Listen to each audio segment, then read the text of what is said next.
이곳 유튜브에서 자주 듣기만 하다 이렇게 직접 사연을 쓰게 된 할머니입니다. 요즘 인생은 60부터라며 젊다고는 하지만 손주가 있으니 그저 할머니로 자신을 칭하고 싶네요. 우리 구독자님들은 내 집에서 가장 아끼는 공간이 있을까요? 피치 못할 사정으로 1년 정도 잠시 비우기는 했지만요. 우리 부부가 처음 마련한 집에서 전 무려 30년 동안 살고 있답니다. 내가 사랑하는 가족과의 추억이 서린 곳이라 아마 죽을 때까지 여기에 머물지 않을까 싶어요. 다른 집에는 크고 멋진 TV가 자리한 거실 벽면이 우리 집은 좀 다르답니다. 벽면 가득 채운 큰 그림이 있는데 이는 바로 생전에 남편이 그린 작품이죠. 그림을 그릴 때 보았던 남편의 모습이 지금도 선명합니다. 여보, 그 그림에 우리 가족의 모습을 담는 건가요? 지금 내가 느끼는 행복감과 미래에 대한 희망을 이 그림에 담을 거야. 많은 시간이 흐르더라도 우리 가족에 대한 마음은 이 그림 속에서 영원할 테니까. 그의 말은 옳았습니다. 남편이 떠나고 수십 년이 지났지만 그림을 보면 그때처럼 뭉클하고 행복한 감정이 드니까요. 이런 예술가 남편을 어떻게 만나느냐고요. 고등학교를 졸업하자마자 전 독립하고자 했습니다. 친아버지가 일찍 돌아가시고 3년 뒤 새아버지가 그 자리를 채웠던 친정집은 가시덤불과도 같은 곳이지 저에겐 집이 아니었어요. 그래서 가출에 가까운 독립을 선언하고 집을 떠나 이모님이 사시는 인천으로 오게 됐습니다. 이모가 내어주신 옥탑방 한 칸을 집으로 삼고 돈 벌러 공장에 나가보았어요. 공장에 다니는 갓 어린 여자애가 하루 10시간 근무 뒤에 하루의 고단함을 풀 것이 뭐가 있겠어요. 아저씨들처럼 술을 마신다거나 함께 얘기 나눌 친구나 가족도 없었으니까요. 대신 전 극장에 가서 영화 보는 것이 유일한 취미였습니다. 그렇게 일주일에 한 번 이상 극장을 다니다 보니 의외로 친해진 사람이 있었어요. 극장 간판 그림을 그리는 아저씨인데 학생처럼 앳된 아가씨가 뺀질나게 극장에 다니는 모습에 호기심이 생겼던지 말을 걸기 시작했습니다. 게다가 참 잘생긴 아저씨 얼굴이 좋았던 저도 같이 얘기하고 어울리다 보니 어느덧 부부의 연까지 맺게 되었죠. 남편과 결혼하고 부평에 신혼집을 월세로 시작해서 살았어요. 당시는 호황기 시절로 극장은 많은데 간판 그리는 화가는 2~3명뿐이라 무척 바쁘게 남편은 일했어요. 저도 공장을 그만두고 아들 하나를 낳으며 집에서 살림을 했죠. 원래 남편은 자기 작품을 그리는 화가가 되고 싶었지만 생계를 꾸려나가기 위해 극장 간판쟁이가 될 수밖에 없었다네요. 극장에 내걸리는 그림 말고 진짜 내 그림들을 모아 죽기 전에 전시회라도 열고 싶다. 아직은 좀처럼 엄두가 나지 않지만 언젠가는 할 수 있겠지. 하지만 내 남편은 안타깝게도 화가로서의 꿈을 채 펼쳐보지도 못한 채 세상을 뜨고 말았습니다. 누런 얼굴색에 극심한 피로를 호소하던 사람이 병원에서 검사를 해보니 간에 암이 자라고 있다고, 이제 손을 쓸 수 없다고. 투병 생활 끝에 남편은 40이라는 젊은 나이에 우리 가족을 떠나고 말았습니다. 이제 저와 초등학생이던 아들만 남았을 뿐이죠. 당장 생계가 급했던 저는 친한 동네 언니의 소개로 전화교환원, 콜센터 일로 입에 풀칠을 할 수 있었습니다. 앉아서 더울 때는 시원하고 추울 때는 따뜻한 데서 일하는 사무직이라고 좋아했는데 정신적으로 아주 고된 일이었어요. 얼굴도 모르는 사람들로부터 이유 없이 욕설을 듣고 때로는 성희롱까지 당해야 했기에 아들을 키워낸다는 집념으로 버텼습니다. 일이 힘든 건 괜찮았는데 내 아들의 느닷없는 고집으로 마음이 더욱 고달팠어요. 남편처럼 미술에 소질이 보이던 아이는 갑자기 공부하겠다며 그림을 접겠다는 거예요. 전 아버지처럼 살 순 없어요. 지금 엄마가 이렇게 고생하시는 것도 다 가난 때문인데 제가 성공하는 것만이 우리 집 가난을 끊어내는 일이니까요. 하지만 넌 아버지처럼 화가가 되고 싶다고 누구보다 그림을 사랑하는 아이였잖니. 돈 때문이라면 걱정 마라. 엄마가 어떻게든 너 하나 공부 못 시키겠니? 그래서 싫어요. 나 때문에 고생하고 사는 엄마 보는 제 마음 모르시죠? 엄마만 보면 한없이 미안하고 내 자신이 짐처럼 여겨진다고요. 말리지 마세요. 저는 미술 버릴 겁니다. 내 자랑 같아서 지금 해와 말씀이지만요. 우리 남편 피를 물려받아서 아들은 키도 훤칠하고 신성일 뺨치게 잘생긴 사내예요. 그런데다가 머리 똑똑하고 인내심 강한 친구라 그런지 중2부터 미술을 포기하고 뒤늦게 학교 공부를 하더니 결국 반에서 1등을 하는 우등생이 되었습니다. 제 아들이라서 하는 말이 아니라 마음 먹은 것은 해내고야 마는 집념을 가진 아이였죠. 어떻게 이렇게 대단한 녀석이 내 배에서 태어났을꼬. 혼자 아들 키우며 사는 인생이 쉽지 않았어도 아들 잘 커가는 걸 보는 낙으로 힘내서 살아갈 수 있었습니다. 그렇지만 우리 집 사정에 영양가 있는 음식을 넉넉하게 애한테 해주지 못했던 것이 늘 마음에 걸립니다. 다 큰 지금도 아들이 감기에 잘 걸리는 편인데요. 애가 기침만 해대도 그것이 다 제대로 못 먹인 내 탓인 것만 같아서 미안하기만 해요. 역경을 극복한 내 아들은 대학을 나와 자격증 시험을 보더니 공인회계사가 되어 드디어 출세의 반열에 오르기 시작했습니다. 네가 고생해서 번 첫 월급을 이 엄마한테 다 주면 어쩌니. 성공한 아들로 이렇게 해보고 싶어서 평생 공부만 하고 살아가는걸요. 엄마 고생은 이제 끝났어요. 이제 아들이 주는 생활비 받으면서 편하게 사세요. 여러분도 아시겠지만 자식이 잘 커준 것만으로도 부모가 받을 효도는 다 받은 것 아니겠습니까? 뭐 아쉽다고 자식에게 돈이나 타쓰는 사람이 되려 하겠나요? 내가 자가로 사는 집 한 채 있겠다. 나 먹고 살 만큼 버는 직업 있겠다. 이 엄마를 그런 비굴한 인생 살게 하지 마라. 나 아직 젊다. 너 좋은 직장까지 구했으니 이제 결혼해서 손주 안겨주면 엄마는 바라는 게 아무것도 없어. 아들은 제 말에 배시시 웃으면서 이래 대답했어요. 저 사실 만나고 있는 아가씨 있어요. 조만간 인사드리러 올게요. 제 할 일만 열심히 하고 사느라 연애나 제대로 해봤을까 싶은 새님인 줄 알았는데 우리 아들도 남들 하는 거 다 하면서 살았던 모양이에요. 제 주변에는 자식들 비혼으로 골머리 썩는다는데 전 환갑도 되기 전에 며느리를 보게 생겼습니다. 아들 말대로 얼마 뒤 예비 며느리를 처음 만나 얼굴도 보고 이런저런 궁금한 이야기를 나눌 수 있었어요. 몸 건강해 보이고 대학 나와 건실한 회사에 다니고 있는 좋은 아가씨였죠. 그런데 마음 한구석 찜찜한 것이 대화를 나눠보니 뭐랄까요. 친정집에서 과보로 자란 여식처럼 보였습니다. 제 나이 30이 되도록 독립해본 적이 없이 집에서만 살았고요. 선우 씨 만나기 전까지 제대로 된 연애 해본 적도 없습니다. 나 옛날 사람이긴 해도 결혼 전에 연애 좀 했다고 타박할 일 아니니 애써 감추지 않아도 돼요. 여자친구 말이 맞아요. 나랑 연애할 때도 9시만 되면 언제 들어오냐는 장모님 독촉 때문에 일찍 집에 보내야 했으니까요. 완전 마마골이라니까요. 이렇게 아들은 장난 섞인 볼멘 소리를 했는데 비단 이 일뿐만이 아니라 며느리 대학부터 직장까지 모든 일을 친정엄마가 정한 대로 따랐다더군요. 친정아버지가 교회 목사로 신앙심이 깊고 엄격한 집안에서 얌전히 자란 아가씨겠거니 좋게 생각했어요. 그래서 아들과의 결혼을 허락했습니다. 하지만 상견례를 나가보니 제 생각보다 더 심각한 집안이었어요. 상견례 자리에서 고개만 빳빳하게 들고 있던 안사돈은 첫인상부터 꽝이었습니다. 뭐가 그리 못마땅한지 잔뜩 굳은 표정으로 우리와 바깥사돈이 나누는 이야기에 대꾸도 안 하고 흥하고 이렇게 콧방귀만 끼고요. 한참을 그러고 있더니 처음 입을 열고 한다는 말이 이랬습니다. 내 모든 것을 바치고 키워낸 보물 같은 딸입니다. 이 아이가요. 전 그 옛날 시절 이화여대 졸업하고 일본 동경 유학까지 갔던 촉만 받는 인재였어요. 그런데 이 남편을 만나서 뜻을 펼치지 못하고 결혼해서 눌러앉아 버렸지만요.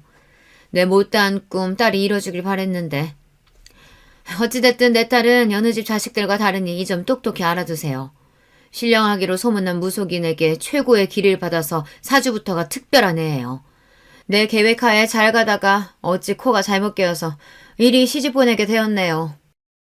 지금 안사돈 말은 내 아들이 잘못된 코란 얘기예요?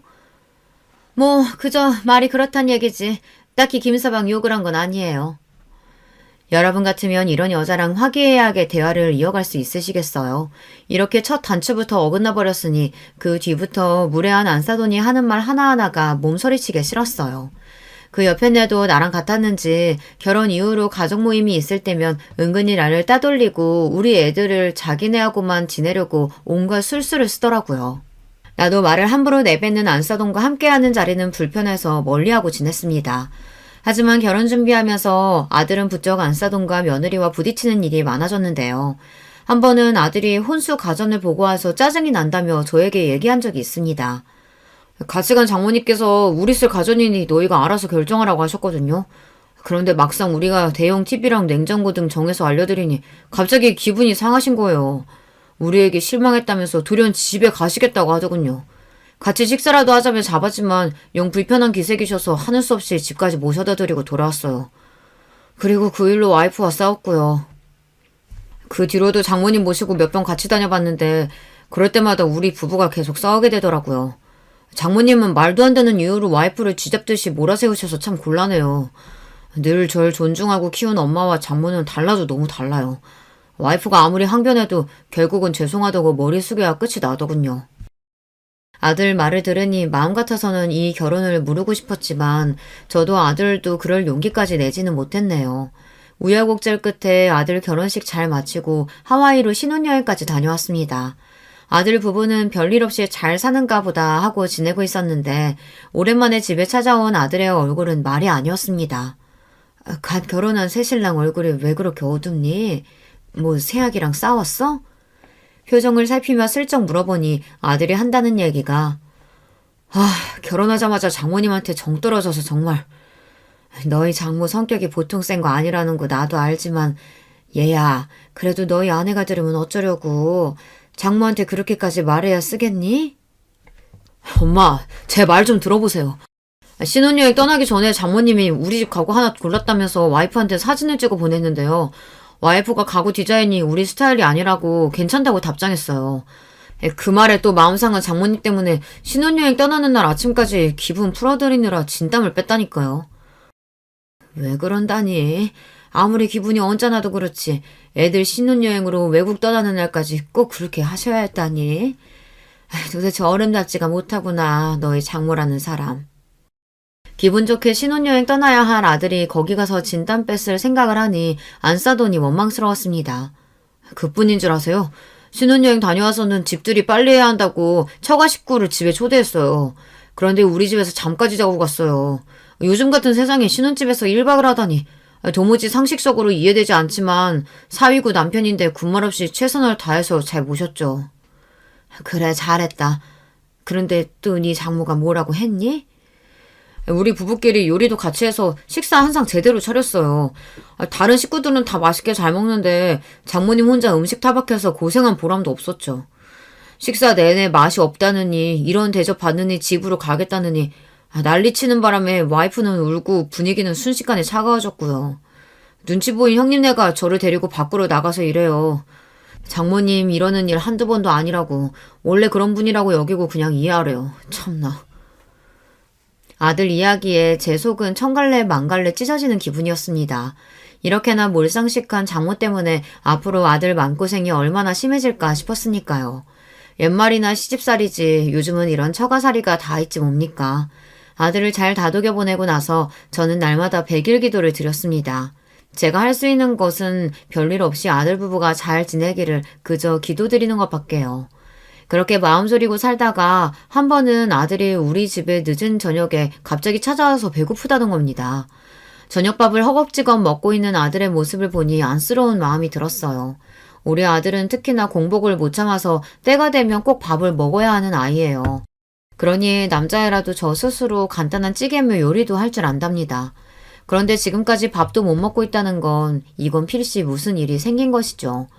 누룽지 물을 끓여 아들에게 주면서 이유를 물었습니다. 밤 늦은 시각이 되도록 저녁 식사도 안 하고서 집에 무슨 일 있는 거니? 우걱우걱 콩나물을 씹던 아들은 오늘 저녁에 있었던 일을 털어놓으며 분통을 터뜨렸습니다. 오늘 어버이날 기념행사로 장인어른 장모님 모시고 식당에 다녀왔어요. 가는 길에 아내가 용돈을 장모님한테 먼저 드렸던 모양이에요. 장모님은 결혼 초부터 이상한 주장을 해왔는데 우리가 드리는 용돈은 장인어른과 같이 주지 말고 두 분 각각 해달라는 거예요. 그런데 오늘은 아내가 깜빡하고 봉투 하나로 드렸는데요. 그걸 보신 장모님이 버럭 화를 내시는 거예요. 너 엄마 말을 개똥으로 알아듣니? 아빠 엄마 따로 용돈 주라고 했어 안 했어?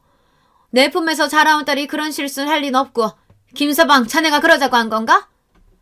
별 대수롭지도 않은 일이라며 장인어른이 그만하라고 말리는데도 식당 사람들이 다 쳐다볼 만큼 우리한테 불효한다고 몰아세우더라고요. 너무 창피하고 내가 왜 이런 일을 당해야 하는지 모르겠어서 그대로 자리를 박차고 나와버렸어요. 저런 아니 안사도는 자식들 훈계를 조용조용 이르면 될 것을 사람 많은 데서 뭐 그렇게 성내고 그런다니. 제 말이요. 더 기가 막힌 일은 뭔 줄 아세요? 화가 나서 차에 돌아와서 앉아있는데 뒤따라온 아내가 저에게 뭐라고 하는 거예요. 엄마가 저렇게 화나셨으면 바로 사과드리고 사근사근 대하면 금방 풀리실 텐데 저까지 나가버려서 분위기가 험악해졌다고 제 탓을 했어요.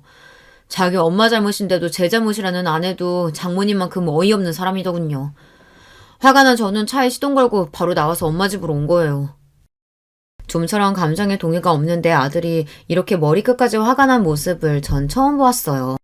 그동안 애가 오죽 쌓인 게 많아 그럴까 싶어 제가 참견하기로 결심했습니다. 그래서 아들 쉬라고 방을 내어준 뒤 며느리에게 전화를 걸었습니다. 오늘 일 이야기 아들에게서 들었는데 그래 너희 어머니 화는 좀 풀리셨니? 저에게 자초지종을 설명한 며느리 얘기가 이랬습니다. 아들은 명절이나 어버이날 용돈은 우리 집이나 처가에 똑같이 하기를 바랬다고 합니다. 하지만 안사돈은 양가에 똑같이 용돈을 드리는 우리에게 불만이 생긴 겁니다. 그 집이야 홀어머니니 한 분만 드리면 되지만 우리 집은 남편과 나 2명이니 각각 챙겨드려야지. 한 봉투에 저쪽 집과 똑같은 금액을 넣는다면 나보고 너희 시어머니 반만 받으란 말이냐? 이렇게 직접적으로 돈을 밝혔다고 하네요. 돈이 없는 집도 아니고 목사 사모님이 한다는 말이 참 저속하고 우습죠. 자기 기분대로 사사건건 걸고 넘어지는 장모 때문에 결혼 생활을 지속하기 어렵다며 아들은 며느리와 꽤 오래 다투 모양입니다. 그리고 결국 아들이 이겼는지 며느리에게 각서를 쓰게 했습니다. 아들이 얘기한 각서의 내용은 대강 이러했어요. 첫째로 장모는 미리 약속한 날 외에는 신혼집에 오지 말고 사위에게 버럭하지 말고 존중하는 태도를 보인다. 두 번째로는 장모는 안사돈, 즉 저에 대한 불손한 호칭, 예를 들면 불쌍한 노인네, 가난한 예편네 등으로 부르거나 함부로 하는 행동을 하게 될 시 바로 이혼 합의서에 도장을 찍는다. 또한 이혼 시 아이의 양육권과 재산 분할권은 남편의 뜻에 따르기로 한다.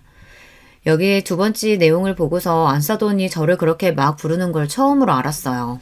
아들은 평소에 며느리랑 안사돈이 얘기할 때 저에 대해 하는 소리를 듣고 속으로 이를 갈았답니다. 그래서 이 내용까지 각서에 포함시키게 된 거죠. 이렇게 각서를 쓰고 난 뒤에 며느리는 아들에게 조심하고 달라지는 듯 보였어요. 각서에 쓴 약속대로 허구한 날 애들 집에 드나들던 안사돈 모습도 보이지 않았고요. 참 다행이죠. 이제야 만물이 제대로 돌아가는구나. 내 아들이 그래도 남편이고 가장으로서 이 집안 기강을 바로 잘 세웠다. 그렇게 처가의 개입 없이 애들끼리 잘 살다 보니 만사가 형통하여 기쁜 소식도 들려왔죠. 며느리가 아기를 임신했다는 겁니다. 이듬해 겨울에 전 아주 예쁘고 건강한 손자를 안아볼 수 있었죠. 엄마, 손주가 그렇게 좋으세요? 그럼 이 귀여운 놈을 안고 있자니 정주영도 부럽지 않을 만큼 좋구나.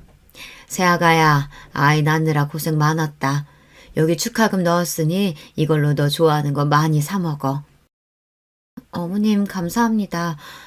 그런데 좀 이르긴 하지만 어머니께 부탁드리고 싶은 말씀이 있어요. 제가 사정상 출산휴가 3개월 뒤에는 회사에 복직해야 하는데요.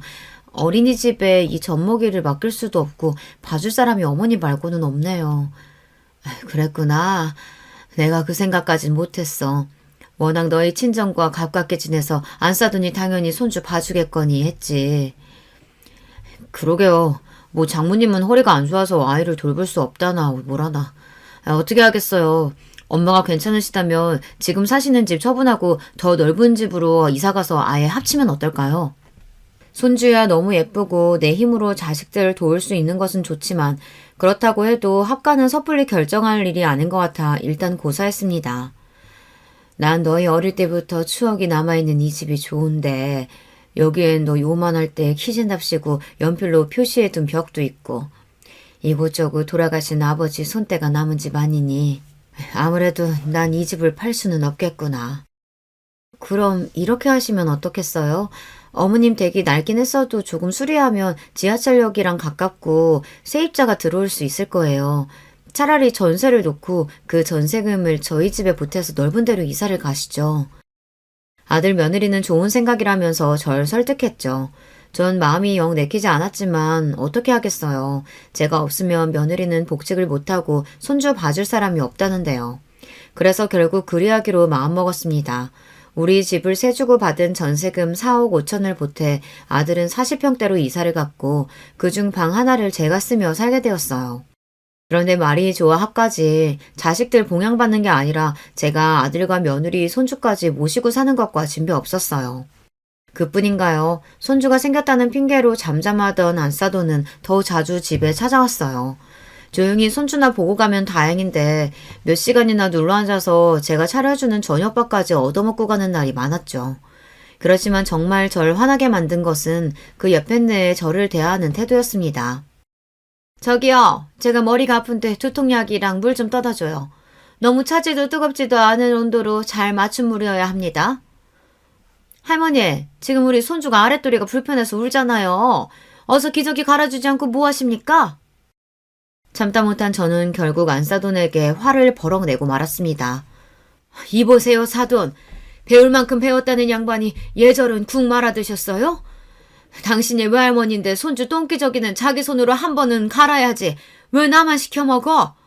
그리고 사돈관계를 떠나 내가 당신보다 5살이나 많은데 말하는 뽐새가 이게 하인 부리는 태도지 어디 윗사람에게 하는 말이요?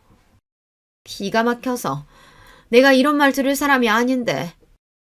기막혀하는 그 여자는 절 보고 경멸하는 말을 내뱉고 나가버렸습니다. 이래서 본디 없이 사는 집안이랑은 사돈을 맺으면 안 되는 법인데 아휴, 상놈의 집안 같으니 감히 나한테. 왜 지는 양반이고 내가 산 것인지 족보를 뜯어보고자 하고 싶었어요. 그 옆에 내가 얼마나 우리를 깔보고 있는지 그 오만함에 혀를 내두를 지경이었습니다. 이쯤 되고 보니 저도 더는 그 양반 대면 못하겠고 그 여자도 절 다시 안 볼 것처럼 하고 돌아갔죠. 그런데 그 성미 고약한 장모는 이 일을 계기로 사달을 내고 말았습니다. 그 일로 안사돈이 얼마나 며느리를 괴롭혔는지 아이 얼굴이 반쪽이 되고 차마 나에게 말은 못하고 대신 아들을 볶아대는 것 같았어요. 아무려면 한 집에 사는데 제가 그것을 눈치채지 못하겠습니까? 다음날 장 보고 와서 집 현관에 들어섰는데 아들 부부의 다투는 소리가 들려왔어요. 어머님이 좀 참으시지. 우리 엄마 자존심이 얼마나 센데 그 수모를 당하고 멀쩡하시겠어? 당신이랑 와서 석고대제 하지 않으면 그냥 굶어 죽겠다고 하신대. 이 일 당신이 수습해. 우리 엄마가 뭐 틀린 말씀하셨냐? 그동안 장모님이 나한테 까다롭게 구시는 건 그래 윗사람이니 이해한다 치자. 하지만 우리 엄마가 서열로 보나 나이로 보나 엄연히 장모님보다 우더른이셔. 그런데 얼마나 무시하고 막대했으면 선량한 우리 엄마가 그러셨겠냐고. 난 몰라. 우리 엄마가 저렇게 머리 싸매고 드러누워버리면 그 누구도 못 말린다고. 여보가 시어머니 좀 설득해봐. 우리 엄마 찾아가서 사과 좀 하시면 좋을 것 같은데. 뭐? 너 지금 그게 우리 엄마한테 할 소리냐? 하다하다 저보고 그 얌통머리 없는 여자에게 석고대자하라는 며느리 말에 울컥했습니다.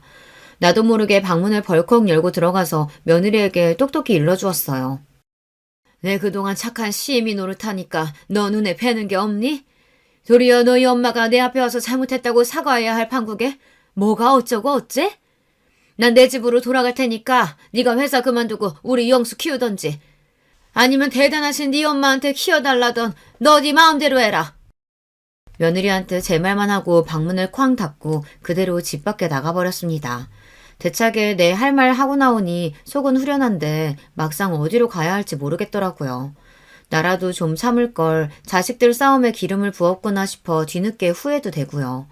아파트 주변을 걸어다니고 있는데 경비 아저씨가 재활용 쓰레기장에서 일하는 모습이 보였어요.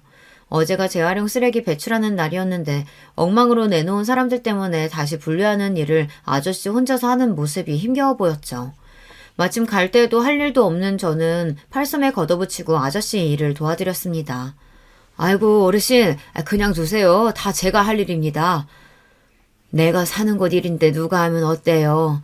수많은 사람들이 닭장처럼 다닥다닥 붙어서 사니 쓰레기가 이렇게 산처럼 나오네요.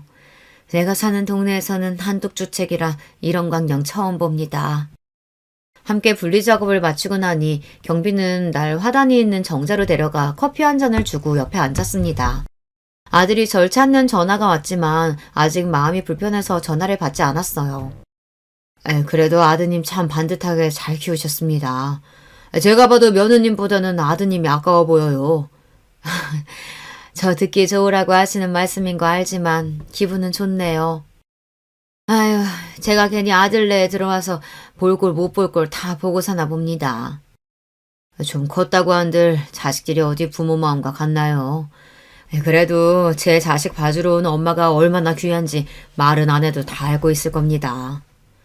이렇게 경비 아저씨와 몇 마디 주고받다가 엉덩이를 털고 일어나서 집에 들어갔어요. 제가 한 가출은 고작 1시간 남짓이었지만 아들 내외는 그동안 말을 잘 풀었는지 분위기가 좀 나아졌더래요. 그리고 이 일로 안사도는 제가 집에 있는 동안 절대 오지 않았습니다. 제가 가끔 이모 집이나 친구를 만나러 외출하는 동안 도둑고양이처럼 슬쩍 왔다가 가는 눈치였지만 저도 모르는 척 지냈죠. 이렇게 쭉 서로 간격을 두고 살았으면 좋았겠지만 묵어있던 갈등은 어느 날 화산처럼 폭발하고 말았습니다. 아침 잠자리에서 일어나는데 벌써 몸이 욱신욱신한 것이 몸살이 온 것 같았어요. 겨우 몸 추스르고 애들 아침밥 먹이고 손주 어린이집 보내고 나서 그대로 요에 누워 깊은 잠에 빠져버렸습니다. 얼마나 지났을까 며느리가 다급히 절 깨우는 소리에 억지로 일어났죠. 어머니 좀 일어나 보세요. 원래 오늘 익선동에 외출하신다고 하지 않았어요? 왜 아직 집에 계신 거예요? 그래. 모임 있었는데 내 몸이 좋지 않아 취소하고 누웠다. 아직도 몸이 욱신거리는 게 영 시원치가 않아. 더 자야겠다. 며느리는 울먹거리며 제게 사정하듯 얘기했어요. 제가 오늘 휴가라 미리 친정 식구들하고 집에서 보기로 약속했단 말이에요. 지금 우리 엄마가 지하 주차장에 거의 다 왔다고 하시는데 이를 어째요? 어머니께서 아직 집에 계신 걸 알면 크게 난리 부르실 거라고요. 어머니, 5시간만 밖에서 시간 좀 때우다가 들어오세요. 제발요. 며느리 사정은 알겠지만 몸이 안 좋은 제가 당장 나갈 생각이 들지 않더군요. 얘야, 내가 여기 말고 갈 데가 어디 있다고 그러냐? 그냥 오늘 친정 식구 만남 취소하고 다른 날 모이자고 하려무나. 그러자 며느리는 막무가내로 저를 현관으로 밀었고 외투와 핸드폰을 쥐어주고서 밖으로 밀쳤습니다. 당황한 저는 얼떨결에 슬리퍼만 신고서 문 밖에 내쳐지고 말았어요. 아무리 문을 두드리고 얘기해봤자 괘씸한 며느리는 꼼짝도 하지 않았죠. 굳건히 닫혀있는 문을 보며 어쩔 수 없이 저는 어디론가 가야만 했습니다. 어디를 가야 하나? 여기 어디 찜질방이 있나? 깊은 한숨을 쉬고 엘리베이터 버튼을 누르고 기다리는데 삐리릭 하는 소리를 내며 앞집 현관문이 열렸습니다. 아들네 앞집 아줌마가 집에서 나와 마주치게 된 거예요. 어머, 안녕하세요. 애보ля 집안일 하려 많이 힘드시죠? 연세도 좀 있으실 텐데요. 네, 애 봐주는 일이 다 그렇죠 뭐. 그저 손주가 이쁜 낙으로 참고 하는 일이죠. 네? 예상 밖이라는 듯 앞집 아줌마는 제 말을 듣고 깜짝 놀라는 것이었습니다. 아이고, 제가 오해할 뻔했네요. 친할머니셨구나. 그 집에 뺀질나게 드나드는 외할머니가 무슨 노인네라며 어르신을 부르고 함부로 대하길래 아이 봐주는 이모님이신 줄 알았어요. 제가 실수했네요. 죄송해요.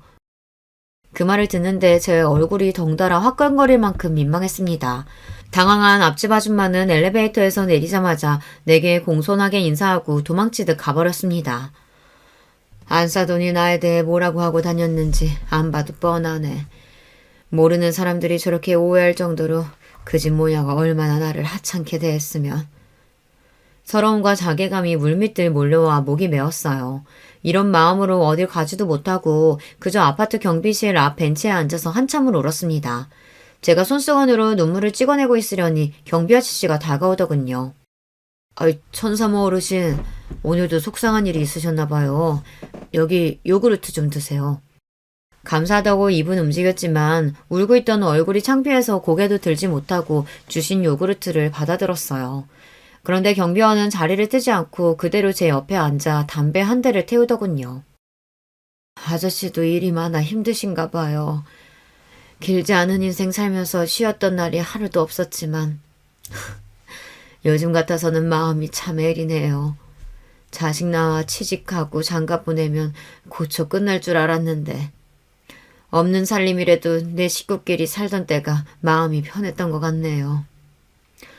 예, 저도 딸자식 둘 있는데 시집간 녀석은 지 남편이랑 싸우고 친정 와서 못 살겠다고 울어싸서 배기 싫고 또 시집 안 간 노처녀 딸은 아직도 부모에게 얹혀서 살려고 하니 말입니다. 저도 참 자식 놈이 웬수다 싶어요. 사람 마음이 참 희한한 것이죠. 안사돈과 며느리 때문에 눈물 짓던 제가 남의 집 자식 한탄 소리 들으니 그래도 속상한 마음이 좀 풀리대요. 그 아저씨가 보더라도 내 며느리는 표관하게 부족한 사람이라며 나 위로하고자 그런 얘기를 했나 봅니다. 그래도 아무리 세상이 변해도 그렇지 전 사무세댁은 시어머니한테 너무한 거 아닌가 싶습니다. 네, 아마 아저씨도 지나가며 자주 보셨을 테죠. 시어머니는 파출부 부리듯 하고 지 친정엄마만 감싸고 도는 게 우리 때 같았으면 어디 상상이나 했겠습니까? 지금도요, 저희 엄마가 날 불편해한다고 5시간만 어디 나갔다 오랍니다. 감기에 걸린 나를 무슨 거지 쫓듯 쫓아내고 그렇게 쫓겨나왔어요, 저. 제 말에 아저씨는 오만상을 찌푸리며 함께 화를 냈어요. 아이, 세상에, 뭐 그런 여자가 다 있어. 아무래도 이 얘기를 들어야 할지 고민이었는데 어머니께서 하시는 편이 낫겠네요. 여기 경비실에 앉아서 종일 있다가 보면 원하지 않아도 백사동 주민들이 어찌들 사는가 훤히 보이죠. 이윽 후 경비원 아저씨가 들려준 이야기는 누구든 경악할 만한 그런 이야기였습니다. 얼마나 기막히고 상상도 못할 일인지 제 입에 다시 올리고 싶지도 않고 글을 쓰는 지금도 손이 벌벌 떨릴 지경입니다. 제가 몇 차례나 목격했어요. 그 집 여자 말입니다. 지금 바람 피우고 있습니다.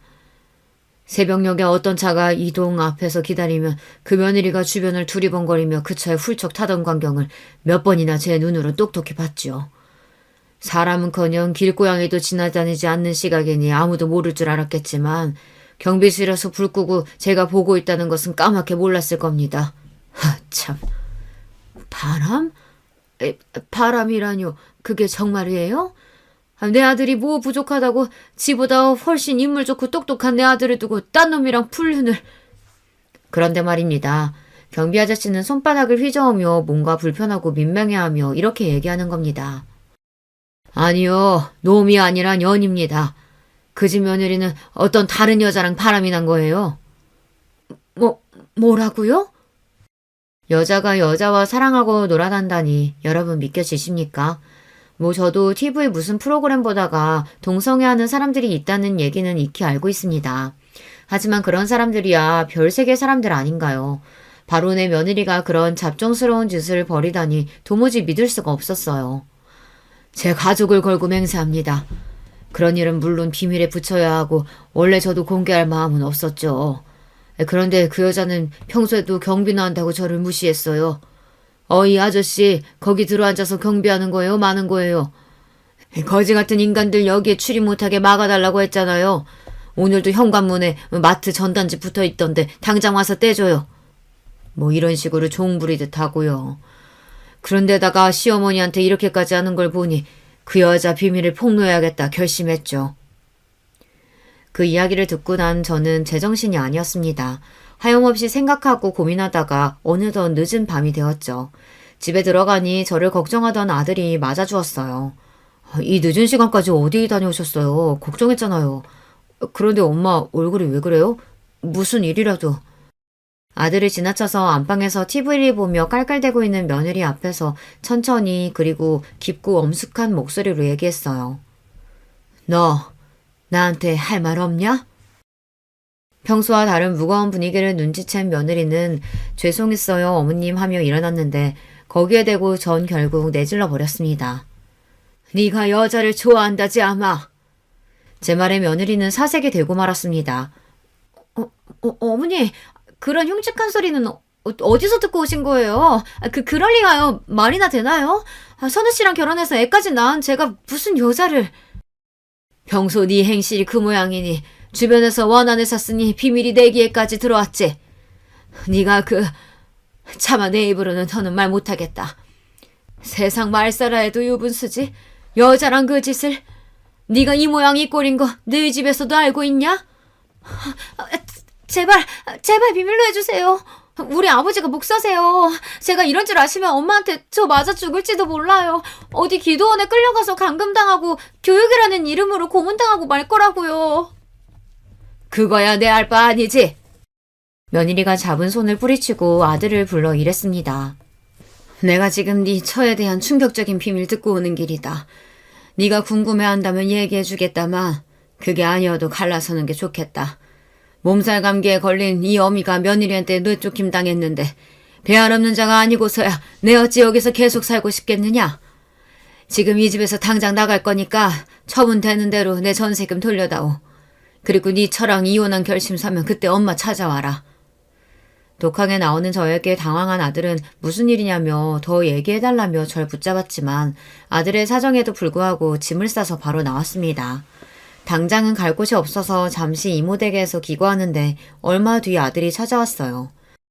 어머님, 말씀대로 저 그 사람이랑 갈라서겠습니다.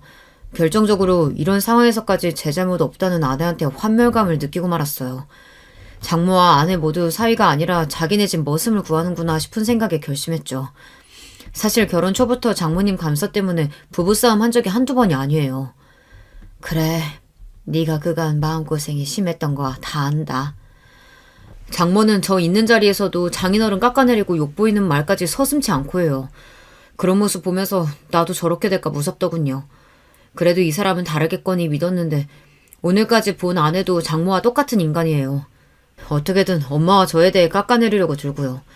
아이 생각해서 제가 참고 살면 괜찮겠지. 그랬던 제가 너무 안일했나 봅니다. 그래, 잘 생각했다. 근데 이건 알고 있냐? 네 처가 여자랑 놀아나고 있다는구나. 이건 뭐 용서하고 이해할 일이 아니야. 그러니 당장 이혼해라. 믿을 수 없는 이야기에 충격받은 아들의 얼굴은 지금까지 선연합니다. 축 처진 어깨를 한 가엾은 아들은 저에게 다시 오겠다는 말을 남긴 채 돌아갔어요. 그리고 한동안 연락이 없던 애가 걱정된 나머지 아들이 일하는 회사 앞으로 찾아갔죠. 그런데 바로 그곳에 장모라는 사람도 있는 겁니다. 이제 난 이판사판입니다. 고통받는 내 아들에게서 그 여자를 멀리 떨어뜨리려고 가서 그 얼굴에 대고 삿대질을 했습니다. 이봐, 당신이 왜 내 아들 일하는 곳에 찾아왔어? 또 뭘 괴롭히려고? 당장 돌아가! 교양 없이 이게 뭐하는 짓이야? 당신 아들이 갑자기 이혼하겠다고 미친 듯 날뛰는데 사회교육에 내가 나서야지 그럼. 교육? 교육? 네 딸려는 정신병자같이 여자 좋아하는데 누가 누구를 교육시킨다는 소리야? 이게 말이야 방구야? 제 말에 그 여자는 사색이 되어갔습니다. 그런데 왠지 그 표정은요. 처음 들은 사실에 대한 충격이 아니라 깊숙이 숨긴 비밀이 드러난 자의 당혹감 같았죠. 그 여자랑 옥신각신하는 그때 아들이 우리 앞에 나섰습니다. 장모님, 아니 당신이 여기에 왜 있습니까? 나는 당신 딸과 이혼하겠다고 분명히 밝혔고 집에서 내쫓았는데 무슨 할 말이 더 있어서요. 거지 같은 집안에서 낳은 놈이 사위라고 받아들여줬더니 이제 와서 이혼이라니? 감히 누구 마음대로? 이젠 저 지쳤습니다. 당신이 뭔가 대단한 사람인 마냥 착각하고 자기 고집대로만 쥐락펴락 해대는 통에 우리 부부가 갈라서는 거예요. 다 당신 책임이라고요. 그러자 갑자기 안싸도는 손을 들어 올려 내 아들의 귓방망이를 후려쳤습니다.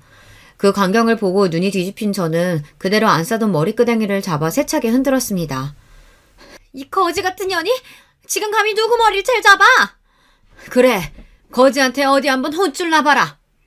전평생 남에게 욕지거리나 남 얼굴에 손 한 번 대본 적이 없는 사람이었어요. 그렇지만 눈앞에서 아들이 그런 꼴을 당하는 걸 보니 없던 힘이 솟아나더군요.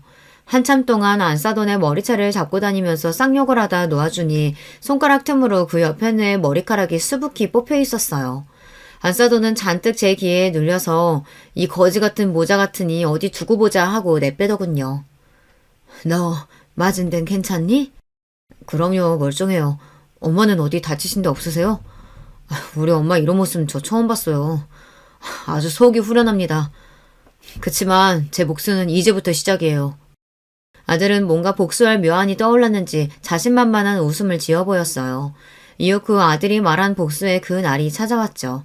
저와 아들은 바깥사돈이 목사로 있는 교회에 찾아갔습니다. 교회 앞에서 신자들과 인사하던 바깥사돈과 안사돈은 우리들을 보고 흠칫 놀라했어요. 안사돈은 불이 났게 달려와서 우리를 내보내려고 했습니다. 여기가 감히 어디라고 기어와? 당장 나가지 못해? 그러자 아들은 큰 목소리로 말했습니다. 목사님, 이 교회는 새로운 신자를 박해하고 내쫓아버리는 그런 야박한 곳입니까? 그러자 나이 지긋한 어르신 한 분이 우리에게 오셨어요. 그럴 리가 있겠습니까? 우리 교회처럼 따뜻하고 목사님이 품어주는 곳은 없답니다. 하느님이 인도하심으로 오늘 아주 잘하신 거예요. 자자, 저랑 함께 예배당 안으로 들어가시죠. 그렇게 장로님이 우리를 귀하게 모시고 들어가자 안사돈도 어쩔 수 없다는 듯 물러서고 말았습니다. 바깥서도는 목사로서 설교하는 내내 진땀을 흘리며 우리의 눈치를 살피는 것이 불쌍해 보였죠. 찬송 시간에 아들은 우리를 맞이했던 장로님에게 이랬어요. 저희 어머니를 모시고 이 교회에 처음 와보니 참 마음에 드네요. 앞으로 더 다닐 수도 있는데 말미에 저희를 소개해 주실 수 있나요? 우리도 교회 분들에게 인사드리고 싶어요. 아들의 말에 넘어간 장로님은 한바구음을 지으며 교회 소식이 있다며 새 신자를 소개하겠다고 강단에서 말했습니다. 말을 마친 장로님은 아들에게 그 마이크를 넘기고 결국 사돈교회 강단에 아들은 나갔습니다. 이렇게 만나 뵙게 되어 무척 반갑습니다, 성도 여러분. 사실 저는 이 교회와 아주 깊은 인연을 맺고 있는 사람이에요. 하지만 어찌된 일인지 목사 사모님은 사위인 제가 이 교회에 오는 것을 굳고 말리시더라고요. 왜겠어요? 그 집안의 더럽고 추악한 꼴을 제가 이 교회에 폭로할까봐 그래서야겠죠. 그리고 아들은 그간 장모가 벌여온 아나무인으로 굴었던 일들을 소상히 밝혔습니다. 교회 안은 순식간에 웅성거리는 소리로 시끄러워지기 시작했죠. 폭로를 막으려는 목사 부부 앞을 바로 제가 가로막았어요. 어떤 사진이 대문짝만하게 실린 종이 한 장을 그 얼굴에 내밀며 말이죠. 그 사진은요, 바로 며느리가 야밤에 여자와 입을 맞추고 부벼댄 모습이었습니다. 경비원 아저씨가 목격했던 사진을 찍어 저에게 주었기에 그것을 아들은 전단지로 만들었거든요. 전 교회의 모든 사람들이 알 수 있도록 그것을 나눠주고 있었고요. 사람들의 놀라운 탄식이 이곳저곳에서 들려왔습니다. 바깥사도는 자기 딸의 치부를 처음 알았던 모양인지 얼굴이 하얗다못해 시퍼렇게 질려갔어요. 여러분, 전단지 사진 보십시오. 이 사진 속 주인공은 바로 여기 목사님의 딸입니다. 또 저의 아내이기도 했죠. 저와 가족을 능멸하고 예전부터 애인이던 여자와 결혼 이후까지 관계를 지속해왔어요. 딸은 양성애자여 그 어미는 거머나게 짝이 없는 사람인데 이런 사람을 목사네 가족이라고 따르실 수 있습니까? 핵폭탄급 폭로에 바깥사도는 의식을 잃고 쓰러지는 실신을 하고 말았어요. 응급차를 부르고 교회는 순식간에 아수라장이 되었습니다. 이후의 일은 여러분께서 예상하시는 그대로입니다. 신자들은 거의 모두 교회를 떠나갔고 바깥사도는 실신 뒤 심혈관 질환이 심해져서 목회 활동을 접고 집에 누워있다고 들었어요. 자기 남편이 그 지경이 되었으니 안사돈이야 이제 간병인 신세나 되고 말았죠. 자기 부모와 어찌나 격하게 다투었는지 며느리는 친정을 떠나서 자기 애인과 동거하고 있다는 흉흉한 소문까지 듣게 되었고요. 우리 아들은 며느리에게 양육권도 아파트도 뺏기지 않기 위해 착실히 이혼 소송을 준비하며 잘 지내고 있습니다. 기억하고 싶지 않은 일만 가득했던 아들 아파트를 처분하고 나니 당장 우리 식구가 거처할 곳이 사라지고 말았어요. 근처의 호텔 같은 곳에서 얼마간 지냈지만 평생 그런 곳에 지내본 적 없는 이 늙은이에게 차갑고 휘황찬란하기만 한 호텔은 집 같지 않았습니다. 잠자리도 불편하고 부엌이나 세탁실이 없어 살림도 못하고 갑갑했어요. 무엇보다 어린 손주가 옆방에 폐가 될까봐 울거나 노는 것도 못하게 막으니 어린 곳에게 못할 짓을 한다 싶었습니다. 하는 수 없이 저는 내 집을 살고 있는 세입자를 찾아갔어요. 정말 죄송합니다. 혹시 계약 기간이 끝나기 전에 이사 가실 수는 없으실까요? 아직 1년이나 남았는데 무슨 소리냐며 펄쩍 뛰는 사람들에게 저는 솔직하게 제 사정을 자세히 말씀드렸습니다. 제 이야기에 마음을 움직인 젊은 세입자 부부는 제 말을 들어주기로 했습니다. 그리고 저는 고마운 마음에 이사비를 드리겠다고 하고 잘 마무리 지었죠. 이런 우여곡절 끝에 내 소중한 집에 다시 들어올 수 있었어요. 지금 아들 손주랑 우리 집에 아픈 데 없이 잘 살고 있어요. 아들이 원하는 방향으로 며느리와 이혼을 매듭짓고 나니 훨씬 얼굴이 편안해 보였습니다. 그리고 아들 방에는 어느 틈엔가 캔버스와 유화 물감 등이 채워지더니 집에 있는 틈틈이 그림을 그리기 시작한 것이죠. 엄마, 저 다시 붓 잡게 되었어요. 여러 해 겪으면서 제게 소중한 것들에 집중하는 것이 중요하다는 걸 깨우쳤거든요. 내 아들, 엄마, 그리고 그림이요. 저 사실 그림에 대한 마음 접은 적은 없었거든요. 아주 잘 결심했구나. 생전에 아빠가 너 5살 때 그림 보고 하셨던 말씀 기억나니? 그럼요. 그때 생생히 기억해요. 네 그림 보면 조선시대 이암 선생의 목연도가 떠오르는구나. 어미 등 뒤에 누워 포근한 잠에 빠져든 강아지의 모습까지 너무나 평화롭고 사랑스러워 보여. 이렇게 가족애가 절실히 와닿는 표현력이 뛰어난 그림은 처음이라며 극찬하셨던 거 말이죠. 맞아. 기억하는구나. 우리가 인생의 우여곡절 끝에 돌아 왔지만 건강한 육신이 있고 가족으로 함께하니 이제라도 욕심을 내려놓고 네가 하고 싶은 걸 해라. 우리 손주는 이 어미가 힘 닿는 데까지 잘 보살펴 줄 테니. 진심으로 아들의 자신이 원하는 일을 하는 것을 축하하고 지지해 주었습니다. 화근이었던 며느리와 그 사돈네와 마주칠 일이 없으니 인생이 한결 편해지고 이렇게 사연을 써보기도 하네요. 만약에 여기에서 제 글을 뽑아주시면 저는 물론이고 우리 가족도 같이 기뻐할 것 같아요. 물론 어린 손자는 나중에 커서 이해할 나이가 되면 그때 제 어미에 대한 이야기를 들려주어야 하겠지만 말이에요. 글쟁이가 아닌 사람이라 여러모로 많이 부족했을 텐데 지금까지 제 사연을 들어주신 여러분 감사드립니다. 알 수 없는 인생길에서 어떤 고난이 오더라도 용기 갖고 가족과 함께 이겨내시길 바랍니다. 모두 평안하고 행복하세요. 안녕하세요. 저는 집안 모처에 사는 40대 아이 둘 엄마입니다. 남편은 직장 때문에 서울에서 주말마다 왔다 갔다 하고 있고 저도 직장 생활하랴 애 키우랴 정신없이 인생을 살다 보니 어느새 아이가 중학교에 갈 나이가 되었네요. 사춘기라 미울 때가 있지만 그래도 머리가 어느 정도 커서 어른들의 마음을 가끔 이해할 때가 있어서 편하기도 합니다. 갑자기 뜬금없이 사춘기 아이가 어른을 이해할 일이 뭐가 있냐고요? 바로 아이 할머니 이야기입니다. 세상 둘도 없는 천사 같은 제 시어머니 말이에요.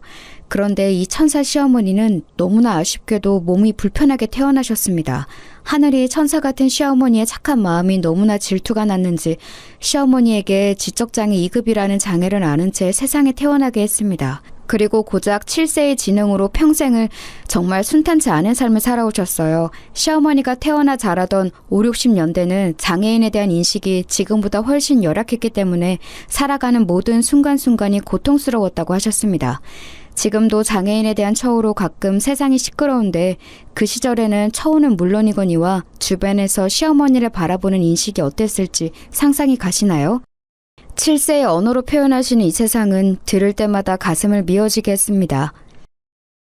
며느라, 이 세상이 꼭 어릴 때 국민학교 다닐 때 매일매일 오르던 언덕길 같아. 다리도 아프고 숨도 차고 매일매일이 언덕길이야. 시어머니의 고단했던 인생사를 한 단어로 표현해주는 그 단어, 국민학교 언덕길. 그렇습니다. 시어머니는 이미 초등학교에 다닐 때부터 언덕길과 다름없는 인생을 살고 계셨던 것입니다. 그 시절 시골 학교에는 특수반이라는 것도 제대로 마련되어 있지 않았고 학교 학생들은 자신과 조금 다르다는 이유로 시도 때도 없이 시어머니를 심하게 놀리고 약올리곤 했다고 합니다.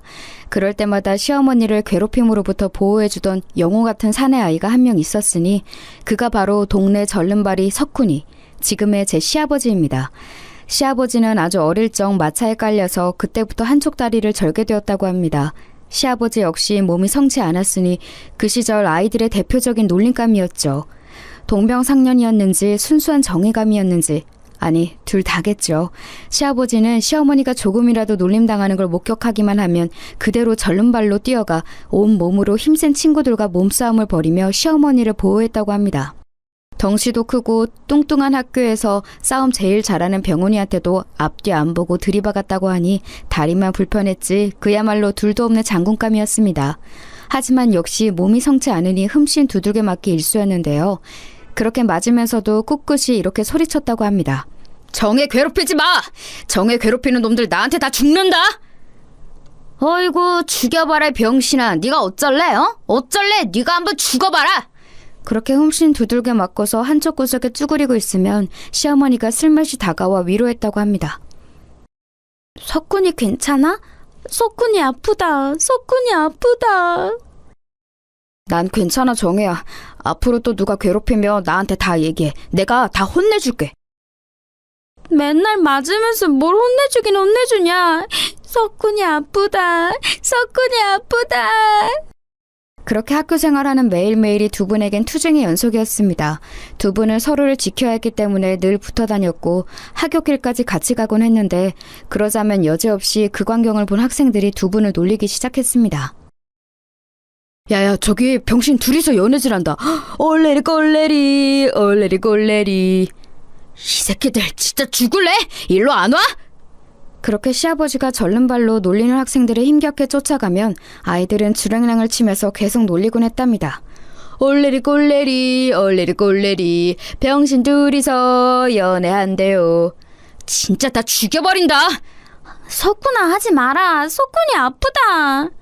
또 하루는 이런 일이 있었습니다. 그날도 어김없이 짓궂은 장난을 하던 반아이들은 이번에는 시어머니를 도둑으로 몰고 가기로 작정을 했습니다. 선생님, 희정의 지갑이 없어졌대요. 선생님, 지갑 찾아주세요. 지갑 찾아주세요. 선생님, 아무리 생각해도 체육 시간에 아프다고 안 나갔었던 정혜가 수상해요. 그래, 정혜야. 체육 시간에 반에 쭉 혼자 있었지? 네, 선생님. 그런데 정혜 잠만 잤어요. 안 훔쳤어요. 시어머니는 어눌한 말투로 억울함을 내비추었지만 선생님마저 이미 못된 반 친구들에게 설득이 된 것 같았습니다. 정혜야, 선생님이 널 의심하는 건 아니고 어디 가방 좀 잠깐 보자. 가방 안에 희정이 지갑이 없으면 네 억울함도 풀릴 것 아니니? 선생님, 정혜 진짜 억울해요. 정혜 안 훔쳤어요. 시어머니가 계속해서 아니라고 했지만 선생님은 거의 반강제로 시어머니의 가방을 뺏어서 열었습니다. 그런데 웬걸 잃어버렸다던 희정이의 지갑이 시어머니의 가방에서 나온 것입니다. 너 이 녀석, 도둑질이 얼마나 나쁜 짓인지 알아? 너 안 되겠다. 선생님한테 매 좀 맞아야겠다. 손바닥 이리 내. 저 정말 아니에요, 선생님. 억울하게 우는 시어머니는 아랑곳하지 않고 선생님은 그렇게 가녀린 시어머니의 손바닥을 30차례 매로 내리쳤습니다. 내일까지 엄마 모시고 와. 알았지? 아이고, 병신에다 가난해가지고 이제는 도둑질까지 하네. 도둑년이다, 도둑년. 정혜 정말 억울해요. 정혜 아니에요, 선생님. 그때 선생님의 심부름을 갔던 시아버지가 돌아와서 그 광경을 지켜보더니 얼른 나섰습니다. 선생님, 정혜 절대 그럴 애 아니에요. 분명히 저 박병원이 또 장난친 걸 거예요. 아까 박병원이랑 김희정이랑 둘이 속닥거린 거 제가 다 봤어요. 뭐야? 너 이 새끼 진짜 죽는다? 가만히 있는 나를 의심해? 너 일로 와봐, 이 새끼야. 그만. 다들 그만해라. 어차피 잃어버린 지갑은 찾았으니까 그걸로 된 거 아니냐. 이 일은 여기서 끝내. 선생님, 정혜 억울해요. 이렇듯 시어머니와 시아버지 학창시절은 괴롭힘의 연속이었고 소외의 연속이었습니다. 학창시절 내내 사회와 동화되지 못하고 늘 주변인이었던 두 분은 오직 서로만을 의지하며 그렇게 초중고 시절을 같이 보냈다고 합니다. 그 와중에 놀랍게도 시어머니는 수학을 굉장히 잘하셨습니다. 수학 하나로 도내 경시대회에서 1등도 하고 그때 당시 문교부 장관상도 받고 하실 정도로 수학 하나는 천재적이었다고 해요. 그러나 가난했던 집안 환경과 성치 않았던 몸으로 인해 끝끝내 대학까지 진학하지는 못하였습니다. 세상은 이렇게 천재적인 수학자를 한 명 잃게 된 것입니다. 이렇듯 세상에는 특출나고 빼어난 재능을 가지고 있음에도 그 재능을 미처 다 펼치지 못하고 사라져가는 인재가 많은 것 같아 너무도 안타깝습니다. 저희 가장 가까운 시어머니가 그렇다고 하니 더더욱 가슴이 아픈 얘기입니다. 시아버지는 고등학교 졸업과 동시에 가업을 이어서 목수일을 시작하셨습니다. 두 분은 서로를 오랜 세월 지켜준 것이 연인이 되어 그렇게 성인이 되자마자 결혼을 하셨습니다. 두 분이서 목공소를 운영하면서 생계를 이어나갔고 몇 년이 지나 소중한 새 생명이 태어나게 되었는데 그가 바로 지금의 제 남편입니다. 두 분은 시어머니가 가진 장애로 인해 혹시나 그것이 자녀에게까지 이어질까봐 마음을 많이 졸이셨는데 다행히도 발달장애는 유전적 경향성을 가질 뿐 유전병은 아니기 때문에 한쪽만 지적장애를 가지고 있을 경우에는 자녀까지 그럴 확률이 많이 떨어진다고 합니다. 그래서 그런 염려와 달리 남편은 아주 건강한 사내아이로 잘 태어나게 되었습니다. 남편은 그렇게 무럭무럭 자랐습니다. 수학을 잘하던 엄마의 머리를 이어받아 학교 공부도 늘 우수한 성적이었고 명문대학을 우수한 성적으로 졸업했습니다. 남편과 저는 사내에서 만났어요. 둘 다 공부벌레였기 때문에 학창시절 내내 연애라곤 못 해봤고 대학을 졸업한 뒤에도 일에만 매진했기 때문에 더더욱 그럴 기회는 없었죠. 사실 저희 둘 다 처음부터 서로에게 끌렸던 것은 아닙니다.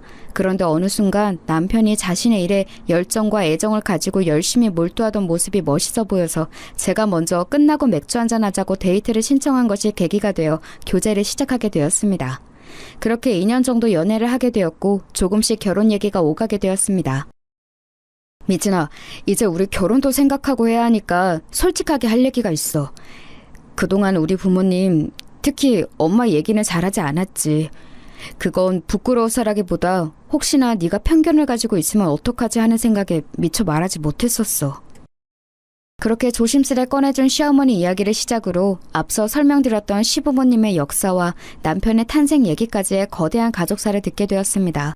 저는 그런 남편의 가족사를 듣게 되니까 오히려 남편이 더 좋아졌습니다. 그리고 세상의 편견에 맞서 두 분의 삶을 꿋꿋하게 살아오신 시부모님이 존경스럽기까지 했습니다. 이런 가정에서 자란 사람이라면 믿고 남은 삶을 함께해도 되겠다고 생각했습니다. 오빠, 나는 편견은커녕 오히려 오빠와 아버님, 어머님이 자랑스러운걸. 두 분이서 이겨낸 이 세상, 우리도 앞으로 부부로서 함께 잘 이겨내보자. 그렇게 양가와 친구들의 많은 축복 속에 저희는 부부의 연을 맺게 되었습니다. 결혼을 하던 날 시어머니님은 제 손을 꼭 붙잡고 하염없이 우셨습니다. 며느라, 며느라, 고마워. 정말 고마워. 내 딸애라, 내 딸. 미진이 내 딸이다, 내 딸. 꼭 붙잡은 두 손으로 전해져 오는 지나온 시어머님의 인생사가 느껴져서 저도 같이 한참을 울었습니다. 감사해요, 어머니. 저희 앞으로 잘 살게요. 결혼 이후 시어머님이 어찌나 잘해주시는지 정말 황송할 지경이었습니다. 저희 신혼집은 퇴근하면 늘 깨끗하게 청소가 되어 있었습니다. 그것도 일부러 저희 신혼생활에 방해될까봐 제가 출근해 있는 동안 번개처럼 집안일을 해놓고 가셨던 것입니다. 남편은 서울에서 왔다 갔다 하느라 평일에는 집에 없는데도 불구하고 어머니는 제가 퇴근할 때쯤이면 어느새 집안을 싹 정리하시고 집에 돌아가신 뒤였습니다. 그리고 시시때때로 반찬이며 건강식이며 몸에 좋은 것들을 가져다 주셨습니다. 사랑이 가득 담긴 삐뚤빼뚤 글씨의 쪽지와 함께요. 며느라, 오늘도 일하느라 고생했지? 아침 미자 이모네 반찬 가게에서 새로 만든 메뉴랑 뱃속의 아기한테 좋은 영양제랑 같이 해서 놓고 갈게. 잊지 말고 챙겨 먹어. 고마워 며느라. 이렇게 지극정성이시며 고마워해도 제가 고마워하는 게 맞는데 시어머니는 늘 제게 고맙다고 하셨습니다. 언제고 직접 밥을 해서 제게 먹이고 싶다고 하셨습니다. 불을 다루시기에는 조금 위험할 수 있어서 열심히 배우는 중이라고 하셨습니다. 정말 친부모님에게서도 받지 못한 시어머니의 지극정성에 저의 결혼 생활은 고된 업무 중에도 감동이 그칠 날이 없었습니다. 남편이 서울에서 직장 생활을 하느라 집안일을 돌볼 사람이 없어서 시어머니는 아마도 제게 더 신경을 써주셨던 것 같습니다. 더더군다나 아이까지 임신하게 되니까 시어머니는 거의 친엄마와 다름없이 저를 돌봐주셨습니다. 그 시절에는 임신한 여자가 직장 생활까지 병행하는 것이 참 녹록지 않았는데 그 모든 것이 가능했던 이유는 모두 시어머니의 도움 덕분이었습니다. 그렇게 주말은 사랑하는 남편과 시간을 보내고 주중에는 시어머니의 사랑을 듬뿍 받는 행복한 결혼 생활을 이어가고 있을 무렵 저희 부부에게도 소중한 생명이 찾아오게 되었습니다. 연년생으로 딸과 아들을 낳게 되었는데 정말 아이가 크는 속도는 빛의 속도보다 조금 못한 정도일 것 같아요. 품 안에 한 손에 들어오던 조그만 아기였던 녀석들이 어느새 쑥쑥 자라서 유치원도 가고 초등학교도 가고 하니 말이에요. 아이 키워보신 분들은 모두 공감하실 겁니다. 큰딸아이가 입학하던 날 그 힘든 워킹맘 생활이 이제는 조금은 더 수월해지는 것 같아 한시름 놓았던 기억이 있네요. 그런데 그 아이가 초등학교에 입학하고 시간은 또 흘러서 어느덧 가을 운동회가 열린 무렵이 되었는데 그때 작은 사건이 하나 터졌습니다.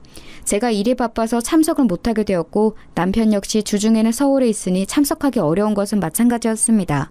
어쩔 수 없이 시부모님께 부탁을 하려고 전화를 드렸는데 흔쾌히 와주시겠다고 하셨습니다. 그렇게 통화를 끊었는데 제 통화를 엿들은 딸아이가 슬며시 다가오더니 제게 말했습니다. 엄마, 운동회 날 할머니가 와? 엄마 아빠 다 시간이 안 되는데 할머니 할아버지가 대신 와주신다고 하니 천만 다행이야. 그런데 왜?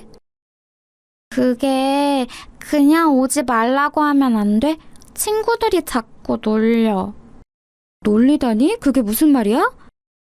친구들이 우리 할머니 바보라고 나도 똑같이 바보 될 거라고 맨날 놀려. 청천벽력 같은 이야기였습니다. 그게 무슨 소리야? 할머니 바보 아니고 너도 바보 안 될 거야. 어떤 녀석이 그런 못된 소리를 해? 딸아이에게서 들은 이야기는 놀라웠습니다. 딸아이 입학식 날 할머니, 할아버지 다 참석을 하셨는데 그날 할머니가 다른 어른들과 다르게 조금 어눌하게 행동을 하자 그것을 보고 있던 반 아이들이 기억을 해두었다가 입학을 하자마자 놀리기 시작했다는 것입니다. 입학식으로부터 가을 운동회까지 반년여의 시간 동안 아이가 할머니 이야기로 놀림을 받았다는 게 너무나 화가 났습니다. 지영아, 잘 들어.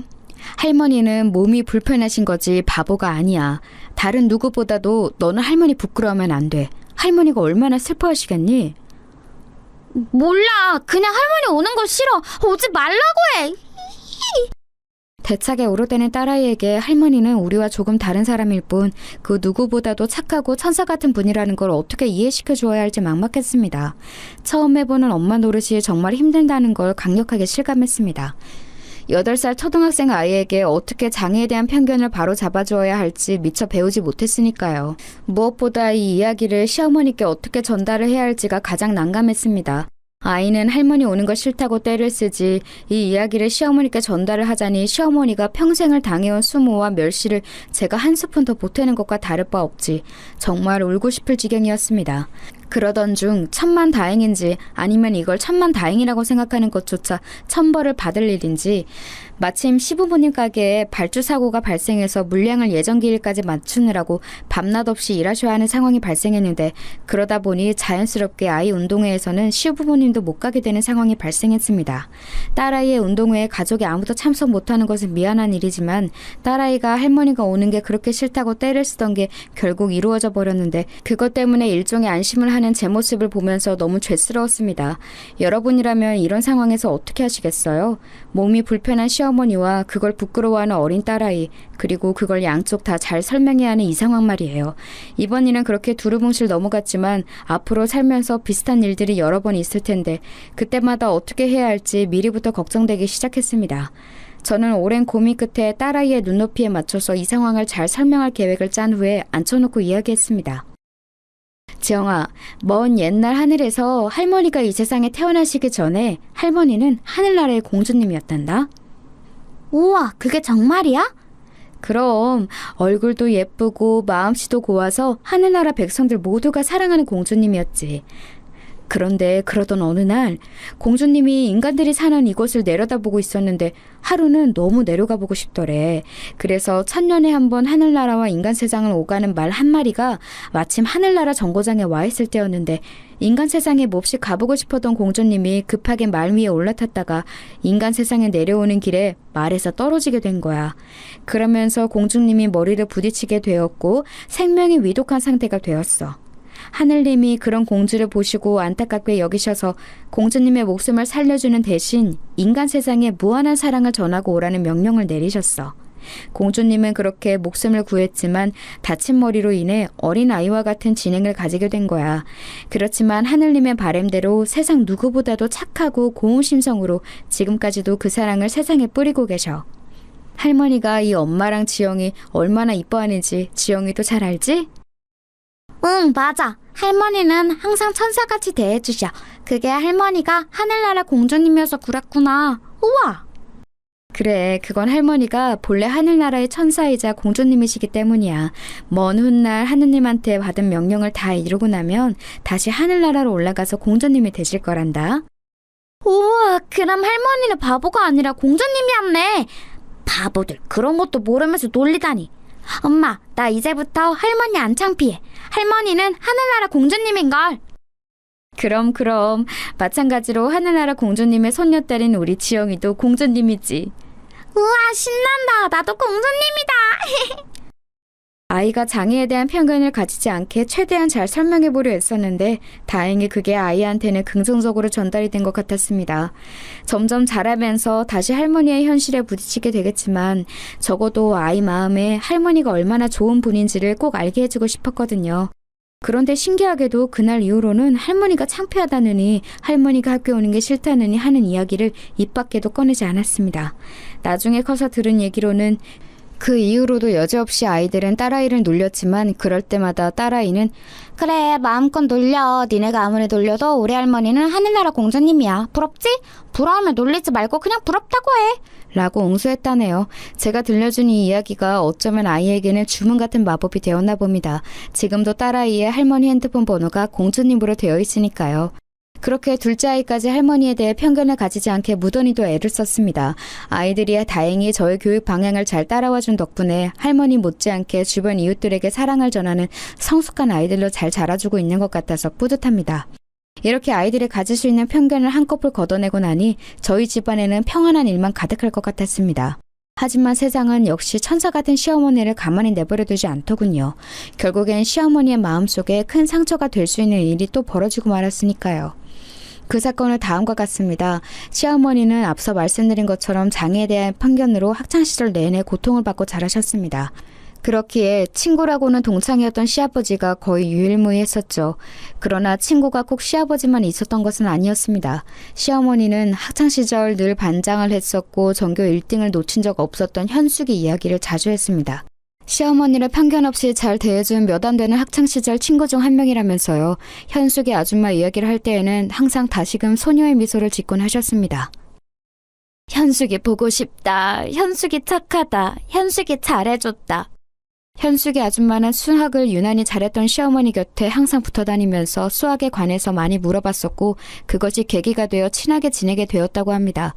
전교 1등이었음에도 불구하고 수학만 늘 시어머니가 앞서 나갔기에 오히려 현숙이 아줌마가 도움을 많이 받았다고 해요. 시어머니의 필기노트도 보여주고 현숙이 아줌마가 모르는 문제는 시어머니가 가르쳐주기도 하고 하면서요. 저는 시어머니를 통해 현숙이 아줌마의 이야기를 들을 때마다 한 번도 뵌 적 없는 분이지만 정말 감사하다는 생각을 했습니다. 언젠간 꼭 뵙고 싶다는 생각을 했어요. 그러던 어느 날이었습니다. 시어머니가 무슨 바람이 불었는지 고교 동창회를 가고 싶다고 하셨습니다. 아니 그게 무슨 말씀이세요 어머님? 고등학교 시절에 맨날 친구들이 놀리고 괴롭혔다고 그동안 동창회는 눈길도 안 주셨잖아요. 현숙이 보고 싶다. 더 늙으면 못 본다. 나도 이제 할머니다. 더 늙으면 못 본다. 시어머니의 말씀은 이랬습니다. 학창시절 자신을 괴롭힌 친구들만 수두룩했던 것도 사실이지만 나이가 이제 칠순이 다 되다 보니 꼭 보고 싶은 사람은 보고 살아야겠다는 생각이 들었는데 그중 한 명이 학창시절 자신을 편견 없이 대해주었던 현숙이라는 겁니다. 시어머니의 이런 마음이 이해가 가긴 했지만 한편으론 걱정이 되기도 했습니다. 그 동창회 자리에 시어머니를 괴롭혔던 친구들도 나올 텐데 또 상처를 받고 돌아오시는 건 아닐지 해서요. 그래도 굳고 가고 싶다고 말씀하시는 시어머니를 말릴 수는 없었습니다. 그렇게 물가에 아이 내놓은 심정으로 시어머니를 동창회에 보내드린 날 결국 우려하던 일이 터지고 말았습니다. 시어머니는 동창회에서 돌아오신 날 밤 펑펑 우시며 제게 말했습니다. 현숙이 밉다. 현숙이가 내가 제일 못 산다고 놀렸다. 거기 있는 애들 전부 다 나 못 산다고 놀렸다. 현숙이도 밉고 동창들도 다 밉다. 아니 어머님 그게 무슨 말씀이세요? 자세히 좀 말씀해보세요. 시어머니께서 들은 자초지종에 저는 정말 경악을 금할 수 없었습니다. 그 내용은 이랬습니다. 불편한 자리임이 분명함에도 어린 시절 자신에게 잘해주었던 현숙이를 꼭 보고야 말겠다는 일념으로 참석하게 된 고교 동창회 자리는 처음에는 생각보다 무난했다고 했습니다. 세월이 너무나 많이 지나서 그런지 얼굴도 못 알아보기는 친구들도 많고 어린 시절 자신을 괴롭혔던 것도 너무나 오래 지난 일이라 어느 정도 감당이 되더랍니다. 그리고 어린 시절 그렇게 못되게 굴었던 친구들도 나이를 먹고 힘이 다 빠졌는지 학창시절만큼 그렇게 표독스럽지 않았다고 합니다. 그리고 그렇게 꿈에 그리던 현숙이 아줌마가 뒤늦게 등장한 순간 어머 너 정혜 아니니? 네가 여길 어떻게? 현숙이다. 내 친구 현숙이다. 시어머니는 그렇게 거의 50여 년 만에 다시 만난 현숙이 아줌마를 얼싸안고 엉엉 울었다고 합니다. 이제 죽어도 여한 없다. 현숙이 드디어 만났다. 그런데 현숙 아줌마의 태도가 조금은 이상했다고 합니다. 어린 시절 그렇게 살갑고 친절했던 현숙 아줌마가 왠지 모르게 거리를 두는 느낌이었다고 했습니다. 시어머니는 처음에는 아마도 세월이 오래 지나서 어색해서 그랬겠거니 하셨다고 합니다. 그런데 화장실을 갔다가 돌아오는 사이 친구들은 시어머니가 돌아오면서 다 듣는지도 모르고 이렇게 얘기를 하더랍니다. 야, 쟤 누가 데려왔어? 왜 이런 날까지 저런 애를 데리고 와서 분위기 망치는 거야? 아우, 내 말이. 딱 보니까 현숙이 너 보러 왔나 보다. 너는 그러니까 적당히 잘해주지. 왜 과하게 잘해줘가지고 몇십 년 지나서까지 이렇게 찾아오게 해? 그런데 그 뒤로 바로 이어지는 현숙이의 답변에 시어머니는 억장이 무너져 내렸다고 합니다. 야, 난들 뭐 잘해주고 싶어서 잘해줬냐? 지능은 애 수준도 안 되는 게 꼭 수학에서만 나를 앞질러 가잖아. 그게 처음에는 너무 괘씸하고 배알이 꼴려서 니들이랑 똑같이 괴롭혀줄까 싶었는데 그게 아니라 아예 내 편으로 만들어버리자는 생각이 들더라고. 평소에 여기저기서 병신 소리 듣다가 내가 조금만 잘해주니까 해볼래 해가지고 금방 나한테 안기는 꼴이 얼마나 웃겼는지 아니? 시어머니는 그 순간 자신이 살아온 모든 인생에 부정당하는 느낌이었다고 합니다. 남편을 제외하고 유일하게 자신의 친구가 되어줬던 현숙이 모두가 괴롭히고 손가락질을 해댈 때도 자신을 사람 대접해줬던 그 착한 현숙이가 사실은 자기 수학 점수 높이려고 시어머니를 이용한 거였다니. 그런데 그 뒤에 이어지는 말이 더 가관이었습니다. 와, 근데 어떻게 아무리 장애인이라지만 50년이 넘게 지났는데 꼬라지 초라한 건 여전하냐? 동네도 어릴 적 살던 그 동네 아직 산다며? 아들내미랑 며느리도 무슨 일 하는지 겨우겨우 근근히 먹고 산다던데 모르긴 몰라도 우리 중에 제일 가난할 거다. 그런데 지가 여기가 어딘 줄 알고 함부로 찾아와? 아, 막말로 우리가 그 지긋지긋한 총구석 벗어나려고 얼마나 했었냐? 근데 전연을 보니까 그 지긋지긋했던 동네가 다시 떠오르네. 시어머니는 뒤에서 몰래 듣고 있다가 참기 힘들었는지 그대로 뛰쳐나와 말했습니다. 거짓말! 현숙이 거짓말이다! 오랜만에 만난 정을 골려주려고 장난치는 거다! 맞지? 맞다고 해! 빨리!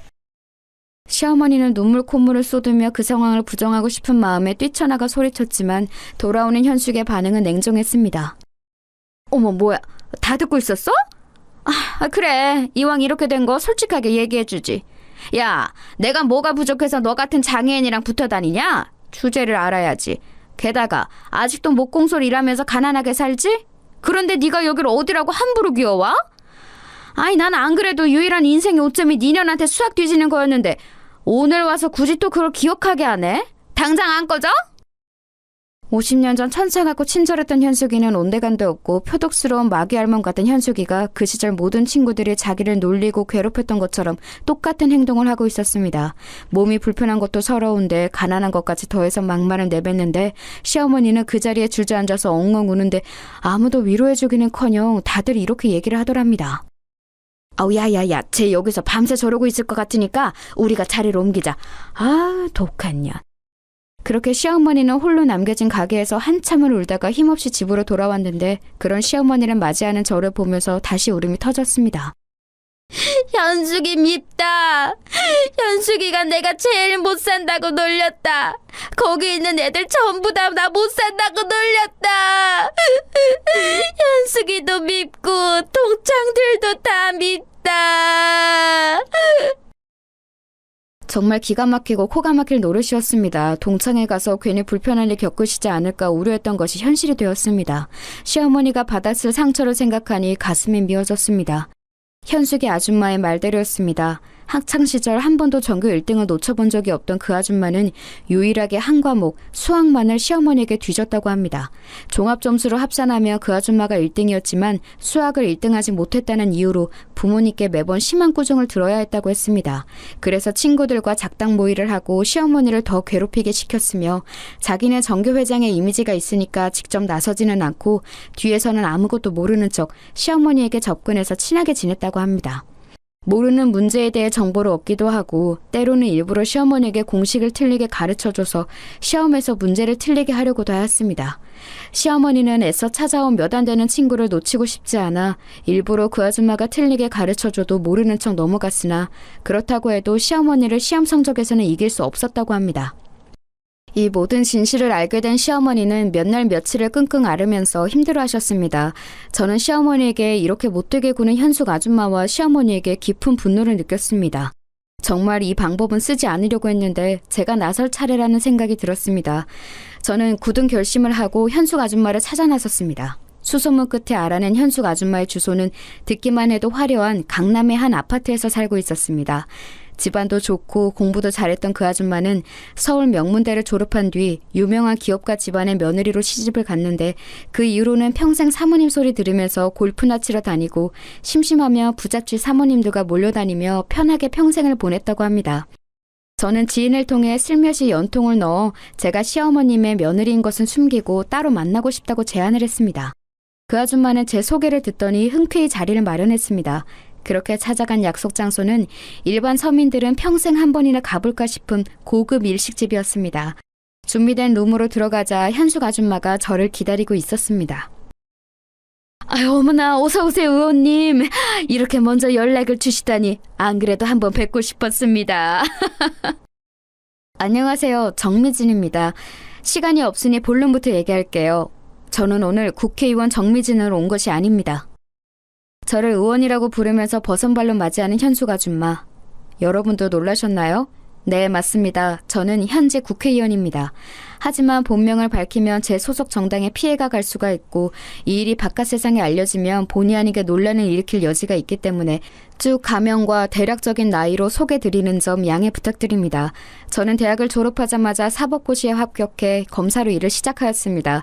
남편과 만났다는 같은 직장은 바로 검찰청이었고 남편은 현재까지도 검사로 일하고 있습니다. 저는 검사로 일한 지 몇 년이 지나지 않아 변호사 사무실을 개업하며 사회에서 소외받고 고통받는 사람들을 위해 오랫동안 인권 변호사로 일을 했습니다.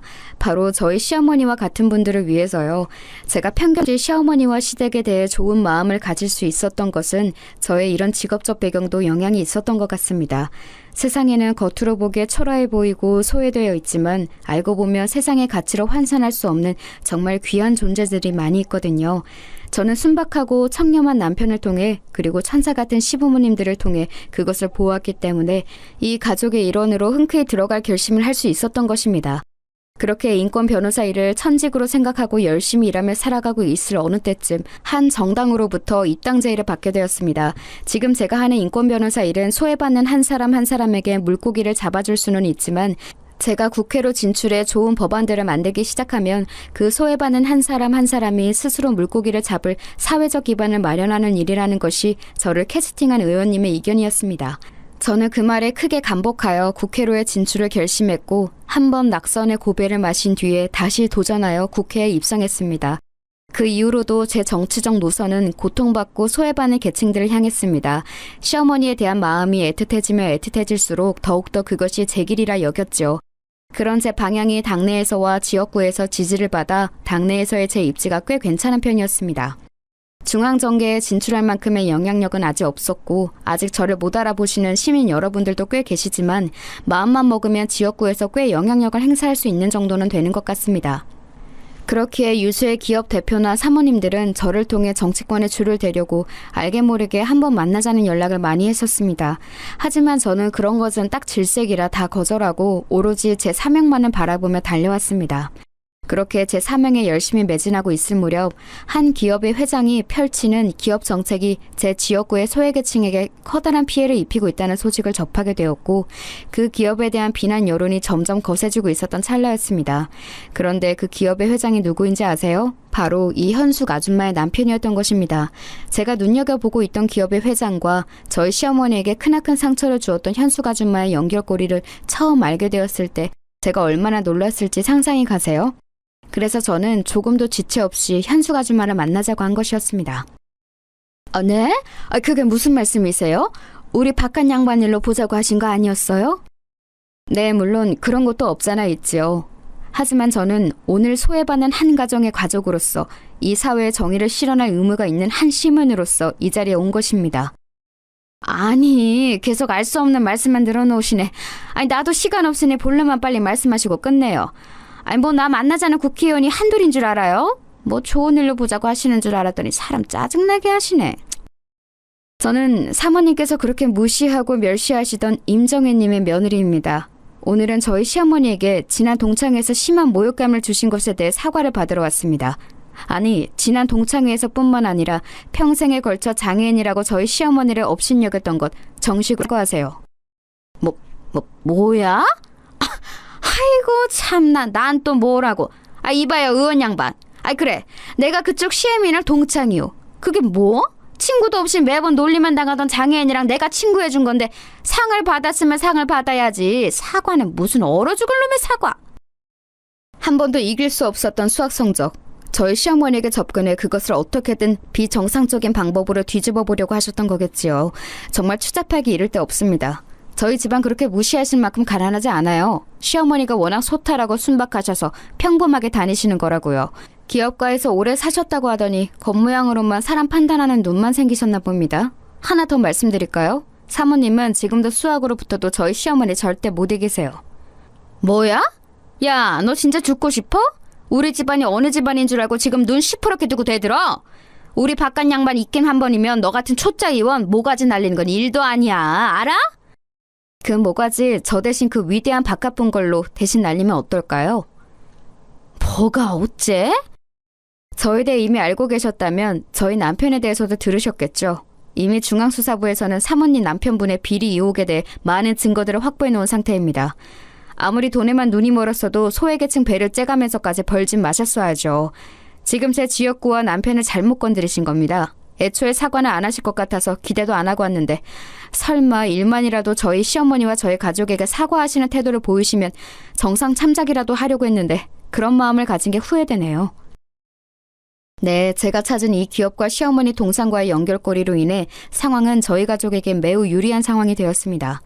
남편은 검찰 중에서도 기업의 저승길이라고 불리는 중앙수사부에서 오랫동안 일을 했고 마침 제 지역구에 피해를 주는 그 기업의 여러 정황들을 근거로 그 기업을 처벌할 여러 증거들을 찾은 상태였습니다. 정식으로 압수수색을 진행하기 전에 제가 잠깐만 기다려달라고 한 다음에 이 아줌마를 만나게 된 것이죠. 두고 보세요. 사모님과 남편분이 평생 누리고 살았던 것 일순간에 나락으로 보내드리겠습니다. 뭐야? 아니... 그래. 어디 할 수 있으면 해봐. 두고 보자는 것들 하나도 안 무섭더라. 그럼 이만.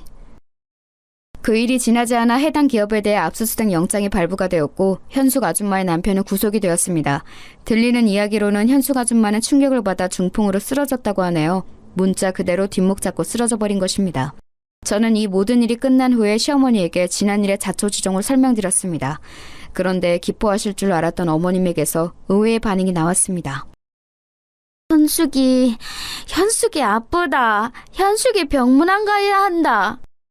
네? 어머님 그게 무슨 말씀이세요? 그 아줌마는 천벌을 받은 거예요. 이제 다시는 그 사람들한테 눈길도 주지 마세요. 안 된다. 현숙이 병문안 갈 거다. 병문안 갈 거다. 참 어머님도...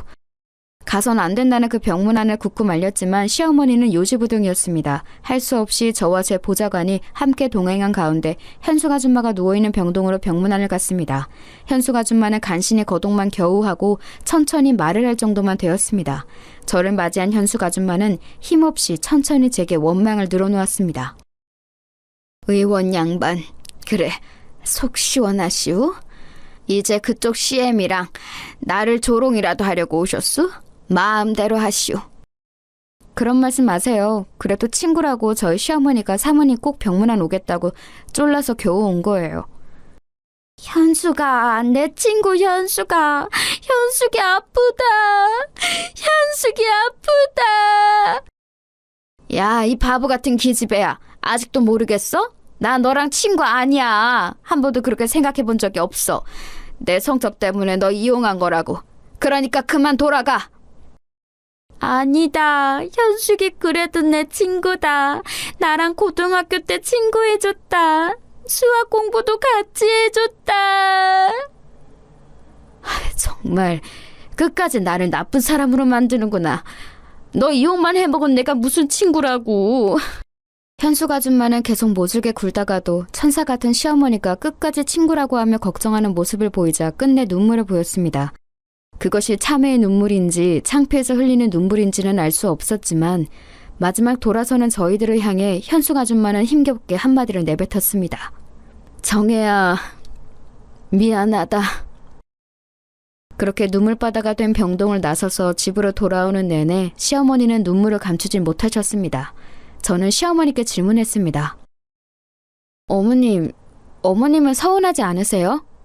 동창회에서 돌아온 뒤부터 며칠을 끙끙 앓으셨잖아요. 그런데도 어떻게 현숙 아줌마를 친구로 받아들이실 수가 있어요? 현숙이 내 친구다.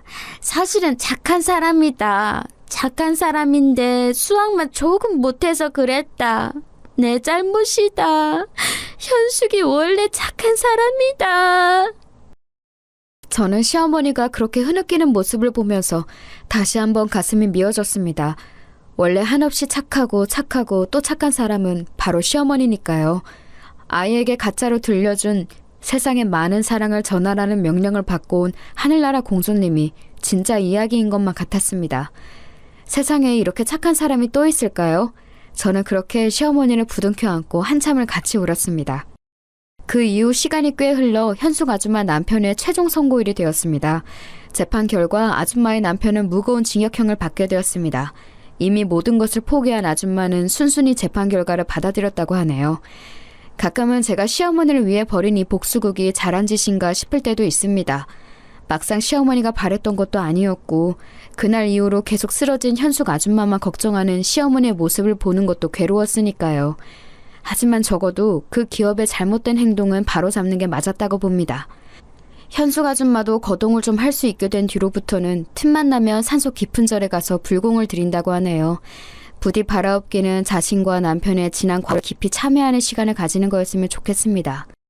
인간은 쉽게 변하지 않는다는 것을 알기에 그날 병문안을 갔을 때 보인 아줌마의 눈물이 악어의 눈물인지 참회의 눈물인지 아직도 헷갈리기만 합니다.